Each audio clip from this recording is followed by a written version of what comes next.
Buenas tardes, buenas noches, bienvenidos de nuevo. Gracias por la puntualidad. Aquí estamos para seguir con la teología sistemática y bienvenidos a los que están viendo por live stream, por YouTube. Pues un grupo de personas está viendo también, entonces nuestro grupo es un poco más grande de lo que se siente aquí. Nos vamos a orar para empezar. Señor, te damos gracias por la oportunidad de estudiar tu palabra y estamos estudiando para prepararnos a estudiar más profundamente tu palabra, hablando de cosas básicas, cosas primordiales, cosas de la cuestión de conocerte, cómo te has revelado, y te pedimos en todo este curso que tú te reveles a nosotros, tanto por tu naturaleza, la creación, como por tu santa palabra que tú nos has dado. Y Señor, abre nuestras mentes, dame claridad en mi explicación y ayúdanos a conocerte para creerte, amarte, servirte, glorificarte. En Cristo Jesús. Amén. Bien, en el primer examencito, 4 preguntas. Entonces vamos a empezar hablando de estas 4 preguntas. Primero, creo que todos contestaron bien la primera, que es ¿qué es la teología sistemática? ¿Cómo contestaron? ¿Qué es la teología sistemática? ¿Alguien? La teología sistemática es como se contesta cualquier pregunta o tema usando la Biblia completa. Bien. Método para tomar verdades bíblicas, es decir, versículos, y hacerlos un concepto o idea. Muy bien. Perfecto. Muy bien.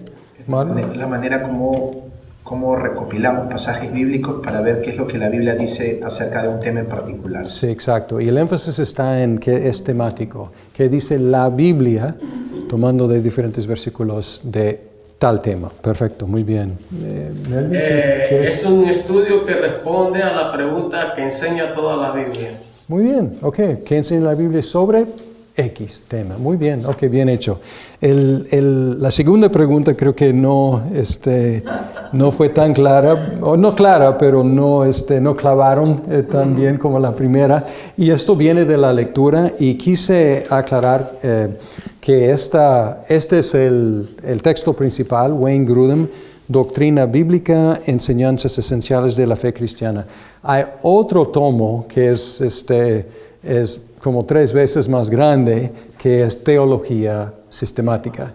Y a lo mejor en otros cursos más detallados usaremos el otro, pero este es excelente y cubre todo lo que es la teología sistemática a un nivel bastante avanzado. Entonces este es el que tiene que conseguir. Y aquí en el primer capítulo, que fue la lectura para hoy, habla de 3 pasos. Primer paso es buscar todos los versículos pertinentes acerca de cierto tema.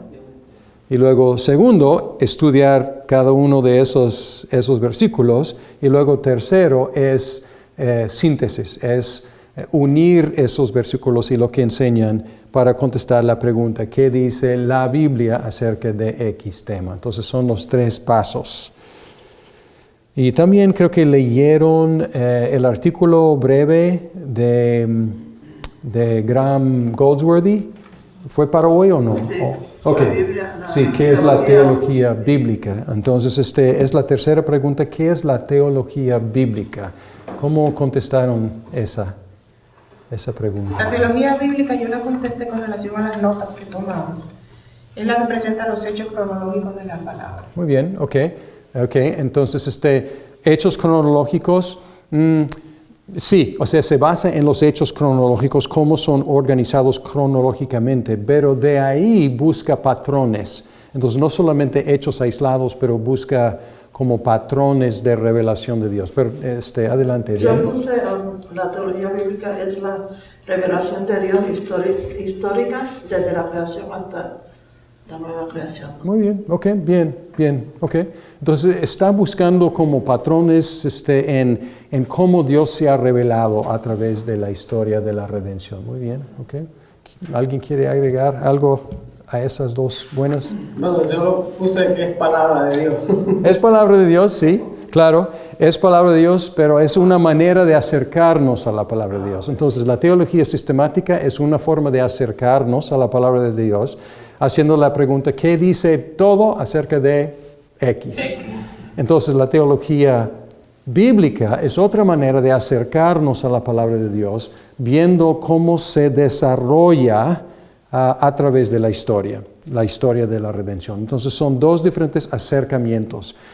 Y creo que Goldsworthy usó palabras como diacrónica, sincrónica. Entonces diacrónica es a través de la cronología y la teología sistemática es sincrónica, es como no prestar atención tanto a la cronología porque pues puede invertir el orden. Sí, exacto. O sea, ese peligro de la teología sistemática es tratar a la Biblia como atemporal. Entonces, es un error. Por eso la teología sistemática tiene que unirse con la teología bíblica para no ser atemporal e ignorar el desarrollo orgánico histórico. Bien, y yo pedí 3 de las 7 áreas principales que componen la teología sistemática. A ver si entre todos podemos nombrar las 7 áreas. Entonces empezamos con... ¿Las 7? La primera no me acuerdo. Prolegómena. Prolegómena, muy bien, ok. Las cosas que tiene que decirse antes de decir otra cosa. Es lo que quiere decir prolegómena. ¿Y qué más? Teología, la teología. Teología es acerca de Dios, okay, el estudio acerca de Dios. Apologética no tanto, o sea, están relacionadas las disciplinas, pero la apologética es la defensa de la fe cristiana y la teología sistemática traslapa con la defensa, pero normalmente es una promulgación positiva, no tanto una postura a la defensiva, ¿no? Antropología estudia quién es el hombre, el ser humano. Ajá, ¿qué más? Neumatología. ¿Perdón? Neumatología. Neumatología del espíritu o la aplicación de la redención. Ajá, ¿qué más? Cristología, acerca de Cristo. Soterología. Soteriología, muy bien. Y soteriología como traslapa con cristología y neumatología. Ajá. ¿Cómo es? Eclesiología, muy bien, el estudio de la iglesia. Y luego uno más. Escatología. Escatología, el estudio de las últimas cosas. Excelente, muy bien, perfecto. Ok, hablamos hace 8 días, empezamos a hablar del prolegómena. Hablamos de principios básicos y hablamos de la cognoscibilidad de Dios, notando que Dios es incomprensible, pero conocible a la medida que Él se revela. Y empezamos a hablar de la cuestión del conocimiento de Dios y vamos a hablar de la revelación general y la revelación especial. Pero primero, 2 temas más. Un tema es la inevitabilidad del conocimiento de Dios. Por un lado dijimos que es incomprensible, por otro lado dijimos que es conocible, pero aquí estamos afirmando que es inevitable su conocimiento. No podemos escaparnos del conocimiento de Dios. Es decir, no es posible... no solo es posible conocer a Dios, sino inevitable conocer a Dios en algún grado. Como Dios creó el universo, ha dejado sus huellas sobre todo lo que Él ha hecho. Y como parte de esa creación, siendo parte de esa creación nosotros, encontramos información acerca de Dios en todas partes, Además, como somos hechos a imagen de Dios, es aún más difícil o más imposible escaparnos de la revelación de Dios, porque somos nosotros, en nosotros mismos, por naturaleza, somos revelación de Dios, siendo su imagen. Entonces, cada persona tiene una revelación inmediata de Dios en su propia persona, siendo imagen de Dios. Para próxima semana van a estar leyendo de este librito, Sí. Juan Calvino, La institución de la religión cristiana, y les envié un enlace en línea. No sé si hayan buscado Sí, ya. el tomo, si se puede conseguir fácilmente. Ok, porque No, ese no, yo lo cogí online. online, ok, perfecto, en ¿Cuál línea. es? Este es de Juan Calvino, La institución de la religión cristiana. Uno de los reformadores más influyentes. Pero quiero darles voy a leerles unas secciones para que estas brinquen cuando estén leyendo el primer capítulo. Porque Calvino empieza este tomo con la cuestión del conocimiento de Dios. Y él inicia su discusión del conocimiento de Dios haciendo una reflexión sobre el conocimiento de nosotros mismos y el conocimiento de Dios. Y él básicamente dice, no es muy claro cuál es primero, cuál sea primero, conocernos a nosotros mismos o conocer a Dios. Porque dice que estos conocimientos son recíprocos y uno inevitablemente nos dirige al otro. Escuchen sus primeras palabras. Casi toda la suma de nuestra sabiduría, que de veras se deba tener por verdadera y sólida sabiduría, consiste en 2 puntos. A saber, en el conocimiento que el hombre debe tener de Dios y en el conocimiento que debe tener de sí mismo. Entonces, en términos nuestros de teología sistemática, ¿cuáles son los 2 temas aquí? Dios y el hombre, ¿no? Dios y el hombre, así es. Mas, como estos 2 conocimientos están muy unidos y enlazados entre sí, no es cosa fácil distinguir cuál procede y origina al otro.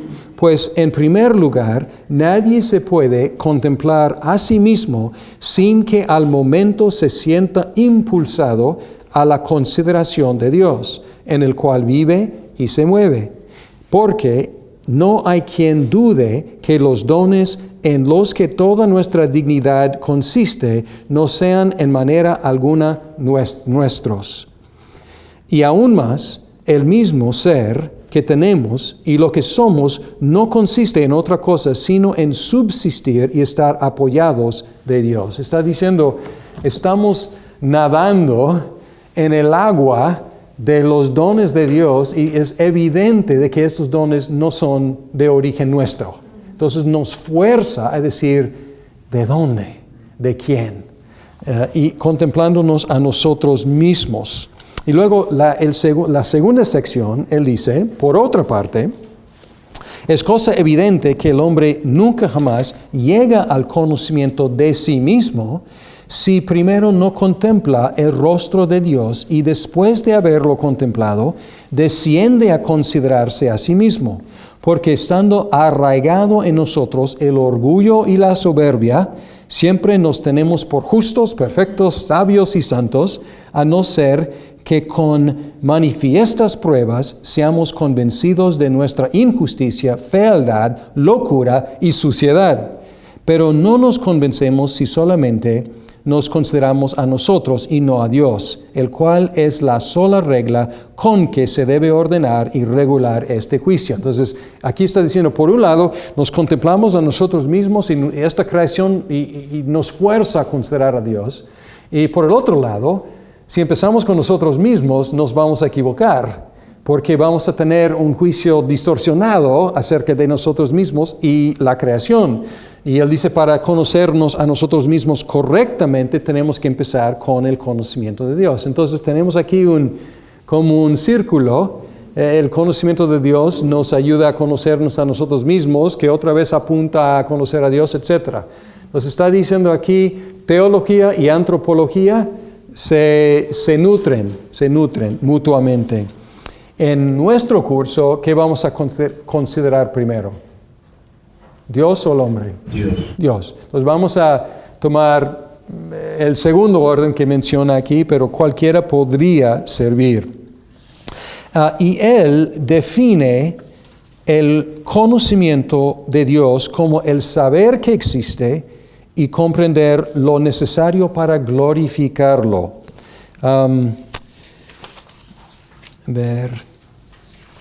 Estoy buscando la sección capítulo 2. Yo pues, aquí en el capítulo 2, empezando, dice: yo pues entiendo por conocimiento de Dios no solo saber que hay algún Dios, sino también comprenderlo acerca de Él. Nos conviene saber lo que es útil para su gloria. Y en suma lo que es necesario, porque hablando con propiedad, no podemos decir que Dios es conocido cuando no hay ninguna religión ni piedad alguna. Entonces aquí está rechazando la idea de un conocimiento estéril de Dios, un conocimiento impráctico que no lleve a nada. Está diciendo, el conocimiento de Dios es saber que existe y saber lo que necesitamos saber para glorificarlo con nuestras vidas. Entonces, lo que está llamando la religión, podríamos decir la fe viva, es implícita en el conocimiento de Dios. Insistió también en que el conocimiento de Dios no es, acabo de decirlo, no es teórico, sino práctico. Otra cita es en sección 3 de capítulo 2. Dice, más bien el conocimiento que de Él tenemos nos debe primeramente instruir en su temor y reverencia, y después nos debe enseñar y encaminar a obtener de Él todos los bienes y darle gracias por ellos. Entonces está hablando de una verdadera fe, una verdadera piedad. Es el verdadero conocimiento de Dios. Habla de dos expresiones que vamos a encontrar aquí, aunque no están, a veces aparece latín aquí, a veces está traducido, pero aquí habla en capítulo 3, primera sección, dice: nosotros sin discusión alguna afirmamos que los hombres tienen un cierto sentimiento de la divinidad en sí mismos. Sentimiento de la divinidad es sensus divinitatus. Sensus divinitatus.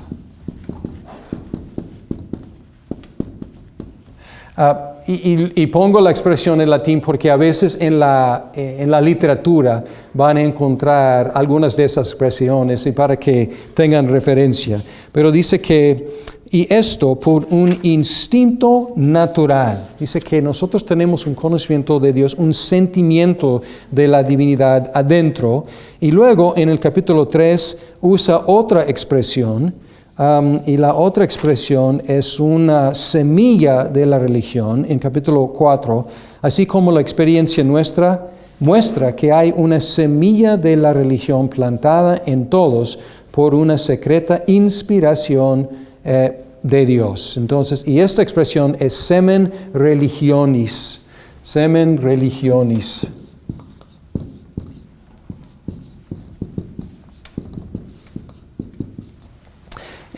Pongo estas expresiones porque, como digo, son parte de la literatura de la teología a veces cuando se habla de Calvino. Y luego él habla de que la creación y la providencia dan abundante evidencia de Dios, pero igual los seres humanos rehúsan recibir su testimonio. Y por lo tanto las Escrituras son necesarias para darnos conocimiento de Dios como el Creador. Entonces capítulo 6 de esta primera sección, déjame ver, 1:6.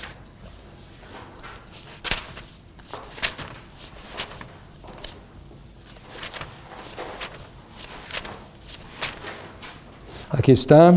Por tanto, está diciendo que están, algunos imprimieron esto, están siguiendo con perfecto, ok.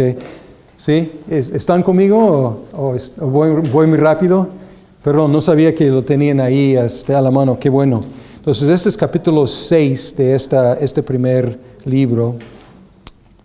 Dice, Por tanto, aunque la claridad se presenta y pone ante los ojos de los hombres, así arriba como abajo, esta es la revelación general, así en el cielo como en la tierra, es suficiente para quitarles toda excusa y pretexto a su ingratitud. Pues de hecho, Dios ha querido de esta manera manifestar su majestad y deidad a todas las criaturas sin excepción alguna para condenar al linaje humano haciéndolo inexcusable. Sin embargo, es necesario que haya otro medio y más apto que derechamente nos encamina y haga conocer a quien es creador del universo, por lo cual no sin causa, Dios añadió la luz de su palabra a fin de que para nuestra salvación le conociéramos. Entonces está diciendo, inevitable la revelación general, insuficiente porque la rechazamos, la revelación general, por lo tanto Dios nos da su palabra que es la revelación especial. Y Calvino empieza hablando del conocimiento de Dios como creador, y luego el segundo libro tiene que ver con conocimiento de Dios como redentor. Entonces él empieza con teología y antropología como mezcladas ahí, y luego él sigue con cristología. ¿Ok? Bien. Pero hablando de esta cuestión, esto es para darles un sabor de Calvino. A veces hay que leer Calvino lentamente, y el lenguaje de la traducción no es lenguaje muy actualizado, es más o menos, si ustedes usan la Reina Valera, la versión Reina Valera es más o menos de ese estilo. Entonces, si usan Reina Valera van a tener una ventaja